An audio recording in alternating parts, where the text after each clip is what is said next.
৩ বছর আগে তেলিয়ামুড়ার বাসিন্দা হোসনা বেগমের বিয়ে হয়েছিল আমতলীর ফুলতলী মতিনগর এলাকার শাকিল মিয়ার সঙ্গে।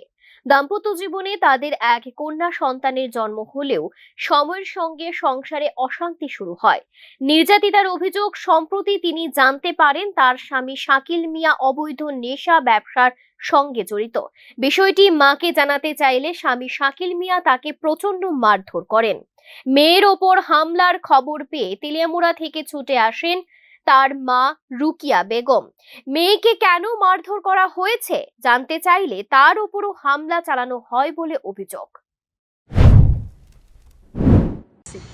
ইদারিং এ ২ নাম্বারে ব্যবসা করতেছে নেশা। হ্যাঁ, ২ নাম্বারে ব্যবসা যে করতেছে তখন নাম কি আপনার মেয়ের জামাই? শাকিল মিয়া। আচ্ছা, তাহলে আমার মায়া কইছে যে আমি আমার মাদারে কমু। তারপরে আমার মায়ের যে একটা মোবাইল দিলাম, মোবাইলটা পর্যন্ত বন্ধক দিয়ে লাইছে। তাহলে আমার মাদার আমি কমু কথা কইছি, পরে আমার মায়ের মারধর করছে। প্রথম জামাই কইছে এই কথা, আর আমার মায়া কইছে যে আমি তো মাদারে কমু দিকটা মা, যে ২ নাম্বারে ব্যবসা করে আমার মোবাইলটা ওরা নিয়ে বন্ধক দিয়ে লাইছে, আমার দুইটা মারধর করছে। আপনারে কি কারণে মারধর করলো? বলে এই কথা জিগাইতাছি জামাই রে, জামাই শাশুড়ি এমনি আইছে, আয়া সেরে ওই কোনো কথা নাই বাতি নাই, আমারে চুলটি ধরে লাইছে। দৌড়ে ওই জামাইয়ে তো লম্বা টম্বা মানুষ, বলে আমি বাইরটা মানুষ তো লাগে না, আমার দুনাত্রে ধরে লাইছে জামাইয়ে, আর জামাইয়ের মাছ পিছে দিয়ে চুলটি ধরছে, দৌড়ে আমারে ফালাই দিছে তারা ঘরের ভিতরে, ফালাইয়া মা পুত দুজনে ধরে রাখছে। এর ভিতরে আমার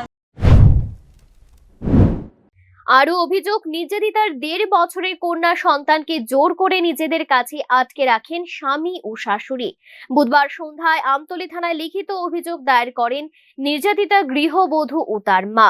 অভিযোগের ভিত্তিতে পুলিশ ঘটনাস্থলে গেলেও পুলিশের উপস্থিতি টের পেয়ে শিশুটিকে লুকিয়ে ফেলা হয় বলে দাবি পরিবারের।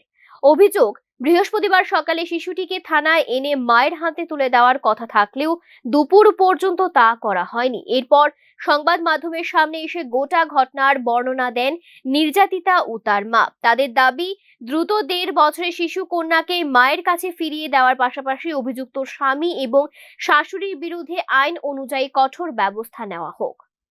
Bureau report, news now.